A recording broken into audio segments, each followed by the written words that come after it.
यावरती 9 ऑगस्ट त्याच्यानंतर या ठिकाणी रक्षाबंधन आणि या वर्षी आजचा आदिवासी दिन सुद्धा हे एकत्र त्या ठिकाणी आलेले आहेत आणि एकलव्याची आज जयंती सुद्धा आहे।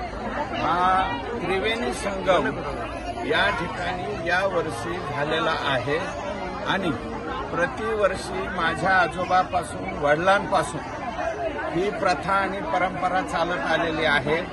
विशेषतः याच्यामध्ये शेड्यूल ट्राईबच्या आमच्या ज्या भगिनी आहेत, शेड्यूल कास्ट असतील, आणखी भटके विमुक्त जाती जमातीचे लोक असतील, ते सर्वच्या सर्व येऊन आज रक्षाबंधनाचा हा सण जो आहे अतिशय आनंदानं उत्साहानं या ठिकाणी आम्ही साजरा करीत आहोत।